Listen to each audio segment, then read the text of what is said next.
La compagnie est toujours dans la Drôme. On continue à diffuser sur Rhône-Alpes. D'accord, Mais du coup, comme je suis parti à Strasbourg, j'ai commencé à développer aussi autour de l'Alsace et le Grand Est.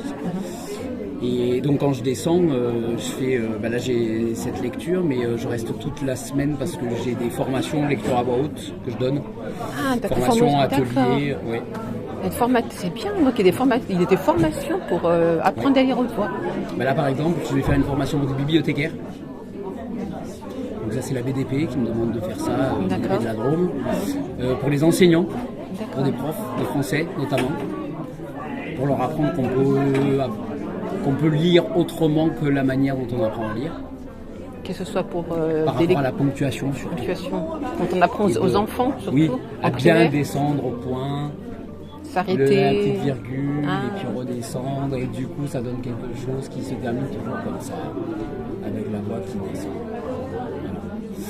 Donc c'est déconstruire un peu ça et puis leur donner envie de monter des projets avec leurs élèves, quoi. C'est vrai qu'il faut donner l'envie de lire. Donner l'envie de lire, ça commence déjà petit. Oui. Il y en a qui disent soit on aime, soit on n'aime pas. Est-ce que c'est vrai ou est-ce qu'on apprend à aimer à lire? Mais certains qui disent c'est inné. C'est très étonnant chez les élèves, par exemple. Il y a des gamins qui... j'en fais en milieu scolaire à partir de la 3e. D'accord. Alors avant, on me le demande aussi, mais bon, il faut que j'élague un peu. Et puis je trouve qu'avant la 3e, ils sont trop pénibles. Donc, 14-15 Et en fait, quelquefois, je dis, tiens, celui-là, il a un truc, il est doué. Du premier jet, comme ça, il est super juste. Machin. Et souvent, dans ces cas-là, les profs me disent, écoute, je suis super content parce que c'est la première fois que j'entends sa voix depuis le début de l'année. Il ne parle pas, à l'oral c'est très compliqué, il répond pas aux questions, tout ça, il participe pas. Et là, je découvre qu'il a une voix, en fait. Et une voix qui porte, et qu'en plus, il est doué, surtout c'est que... Oui. Donc c'est... du coup, ça valorise aussi des gamins qui... des enfants qui sont introvertis. Oui, qui sont introvertis, qui ne sont pas à l'aise dans le groupe, à prendre la parole devant les élèves, tout ça. Alors là, ils le font aussi devant leurs camarades de classe, mais c'est un peu différent. Et puis, ils voient les difficultés des autres. Et si eux sont un petit peu à l'aise là-dessus, paf, tout d'un coup, ils prennent une autre aura pour les autres. Et c'est bien, c'est on a plus tendance à penser au théâtre pour développer justement, pour enlever cette timidité entre guillemets aux enfants ou même aux adultes. On ne peut jamais parler de la lecture. Et ça, c'est un truc, c'est super intéressant parce qu'en plus, dans la lecture, je trouve qu'il y a, on peut aimer différentes lectures, donc s'épanouir et se développer comme ça, c'est super. Mais en tout cas, c'est très vaste. C'est pas que de la lecture. On m'apprend quelque chose en tout cas. Des cours que vous donnez. C'est génial ça. Et vous faites ça depuis ça fait longtemps ou c'est un truc que vous avez découvert? Je suis comédien d'abord. D'accord. Et toujours. Et j'ai commencé la lecture quand on a commencé le festival à peu près, donc ça devait être de 2009. J'avais peut-être fait un petit peu avant, 2008 peut-être, voilà. D'accord, il n'y a pas assez resté. Mais avant, j'en avais jamais fait. Souvent quand on... Alors j'avais assisté à des lectures déjà, mais des lectures de pièces surtout.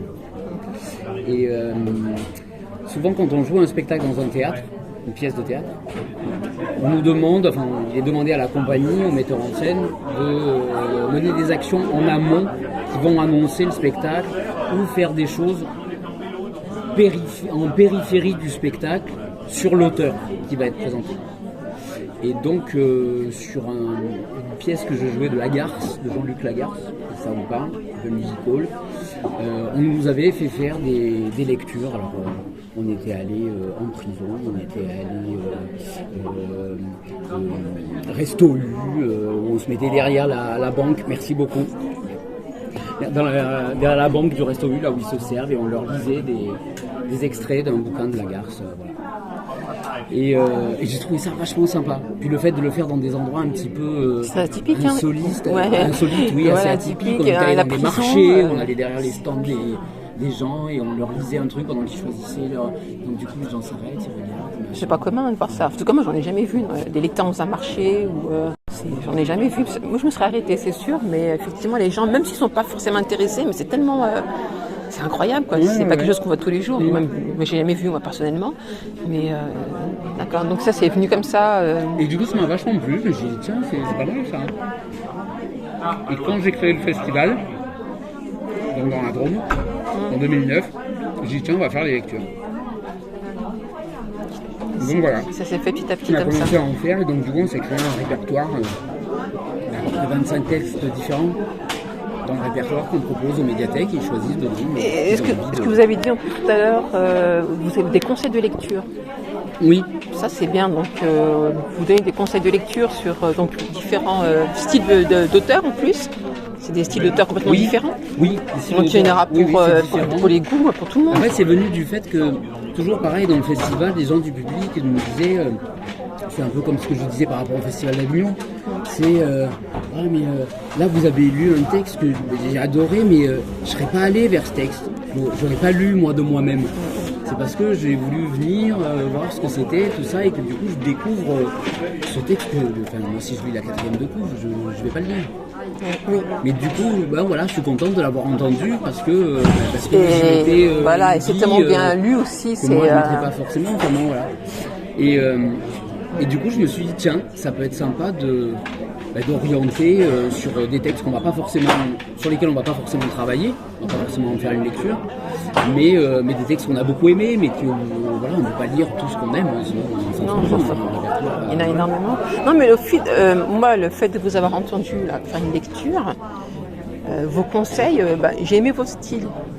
La façon dont vous avez lu, j'ai beaucoup aimé et je crois que on était vraiment subjugués. C'était à vous tout ça, c'était l'impression que vous étiez multiples, hein, toutes les différents personnages que vous avez représentés, c'était vraiment, on les distinguait bien.